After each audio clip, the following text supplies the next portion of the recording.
Since the dawn of humanity, when our earliest ancestors first looked up at the night sky, what did they see? They saw eternal embers, a black velvet tapestry studded with diamond dust. They painted constellations. They told stories of gods and heroes. The sky was a map of myths, the very limit of their known world.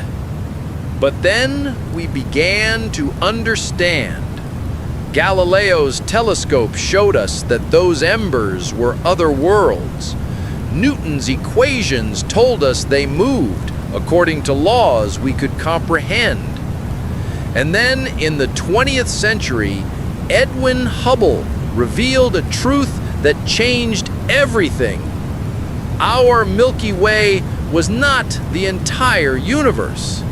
There were hundreds of billions of other galaxies, each containing hundreds of billions of stars. That truth is both magnificent and terrifying. It reveals an infinite playground, but also our profound smallness and isolation. And it presents a problem of scale that the human mind can barely comprehend. Let's talk about our nearest neighbor, Proxima Centauri. It's only 4.2 light years away. Doesn't sound too bad, right? But if we boarded the fastest spacecraft ever built, the Parker Solar Probe, do you know how long it would take to get there? About 6,600 years. 6,600 years! Our entire recorded civilization has only existed for about that long. That's not a journey. It's an eternal punishment. So, we need a miracle. We need a revolution. And in our collective imagination, that miracle already has a name. The warp drive. More than just a piece of science fiction tech, it has become part of our subconscious vision of the future. It's a promise that one day, the distance between the stars will no longer be a permanent barrier. Tonight, we are going to dissect this dream. We will journey from fiction to physics, from the ironclad laws of the universe to the most brilliant loopholes the human mind can devise. Welcome to the quest to understand the warp drive. The first barrier, the first lock on the door, was erected by Albert Einstein in 1905. The theory of special relativity. Most of us know its conclusion. Nothing can travel faster than light. But why? The reason is far deeper than just, it's really fast. Imagine you're trying to push a car through cosmic quicksand. At first, it's easy, but the faster you push, the thicker the quicksand seems to get. The car becomes heavier, demanding more energy for every little bit of acceleration. This is the idea of relativistic mass. An object's mass isn't constant. It's a property that depends on its speed. As you approach the speed of light, your mass approaches infinity, and you can't push an object with infinite mass.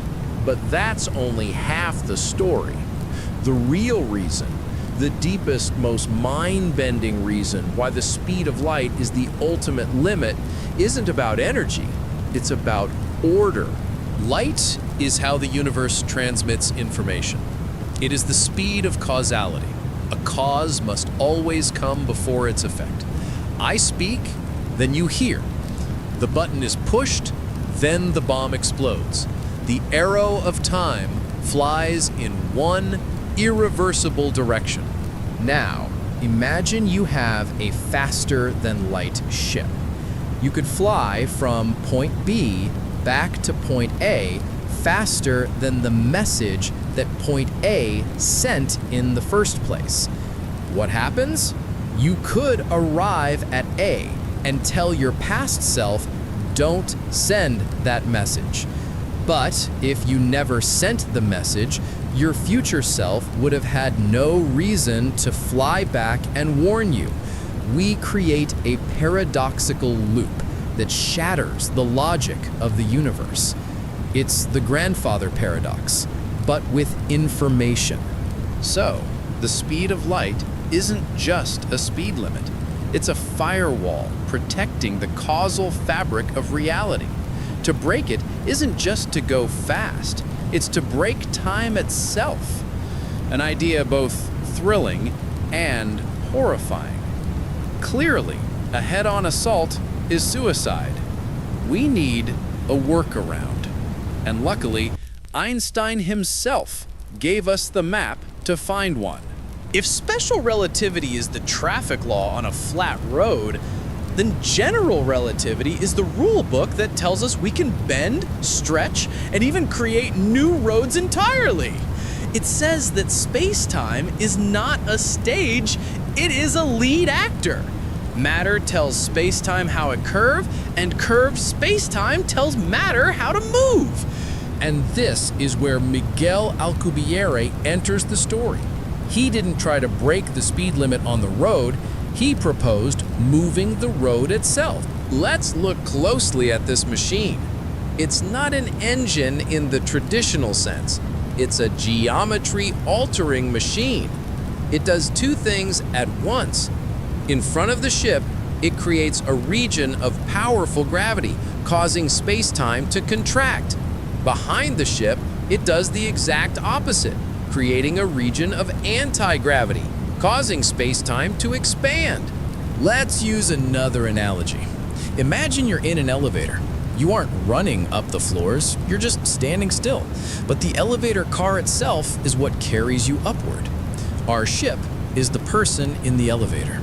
The warp bubble is the elevator car, and the floors are the light years between stars. The ship isn't moving locally, so it breaks no laws. But this space-time elevator can carry it at any conceivable speed, 10 times, 1,000 times the speed of light. Mathematically, it's perfect, elegant, and beautiful. We found a loophole. So, what would it feel like on board? You'd feel no acceleration, no G-forces pressing you into your seat. You could walk around, sip a cup of Earl Grey tea, hot, just like Captain Picard. Because you are, essentially, surfing on reality itself. Sounds amazing, right? We've solved it. We can start building the ships now, can't we? Not so fast, because in physics, there's no such thing as a free lunch. And the check for this particular party could bankrupt an entire civilization. The first and biggest problem, the fuel. To create that expansion of space-time, that anti-gravity, you need something physicists call a negative energy density. This leads to the concept of exotic matter. This is material that, if it exists, would have negative mass. Imagine a bowling ball. You put it on a trampoline, and the trampoline sags down. That's positive mass. Now imagine an exotic bowling ball. You put it on the trampoline, and the trampoline bulges up. If you held a chunk of exotic matter and let it go, it wouldn't fall to the floor, it would shoot up to the ceiling. Does it exist? There is one tiny hint: the Casimir effect. In a vacuum, two metal plates placed very close together will be pushed toward each other by the pressure of virtual particles from the outside. The space between the plates has a lower energy density than the space around them, a microscopic form of negative energy. But to go from that to a stable chunk of exotic matter is a bigger leap than going from here to Proxima Centauri. That's hurdle number 1. Hurdle number 2, the energy bill. Even if we found exotic matter, recent models that have reduced the mass of Jupiter requirement still demand an amount equivalent to the mass of a car, but it's negative mass energy, which we don't have. But now, let's assume we've solved both problems. We have a chunk of exotic matter and an infinite power source. The side effects are even more terrifying. First, the silent killer. The warp bubble would act like a cosmic snowplow, scooting up every hydrogen atom, every cosmic ray in its path, and accumulating them at the front. These particles would be blue shifted to such a degree that their energy would become nearly infinite. When you arrive at your destination and turn off the drive, all that junk is released in a blast of gamma rays that could sterilize the entire target star system. You arrive in peace, but you bring annihilation. Second, the mobile prison. Because you are causally disconnected inside the bubble, you can't see outside. You can't steer. You can't stop. You have to program the entire journey before you leave and pray that a star doesn't wander into your path over the next 1,000 years. And finally, the ultimate irony. Deeper calculations show that some forms of the Alcubierre drive are, in fact, time machines. They can create what we call closed time-like curves. So after all that effort to avoid a causality paradox, we end up right back where we started.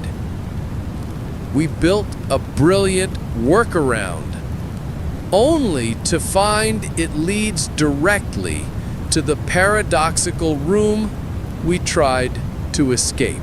So, is the dream dead? I don't think so. Perhaps we've been too focused on the all-or-nothing goal, going faster than light.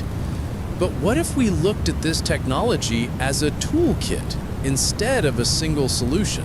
What if we can't create anti-gravity, but we learn how to create a powerful positive gravity field efficiently? We could create reactionless drives millions of times more effective than rockets. What if we can't go faster than light, but we can create a weak warp bubble? Just enough to travel at 10% or 20% the speed of light. That would turn the 6,600-year trip to Proxima Centauri into a 20 to 40-year journey. Still incredibly long, but it's within the span of a human generation. It turns interstellar travel from an impossibility into a monumental engineering challenge. The study of the warp drive isn't just about building Star Trek ships. It's about answering the most fundamental questions. What is the nature of the vacuum? Can we manipulate gravity? What role do dark energy and dark matter play? The quest for the warp drive forces us to confront the limits of our knowledge and pushes us to exceed them. Ultimately, the dream of the stars isn't about speed. It's about curiosity. The journey to understand the warp drive, whether it succeeds or fails, will leave us with a far more valuable legacy. A deeper understanding of the universe we call home. And perhaps that is the real treasure we've been searching for. Who knows?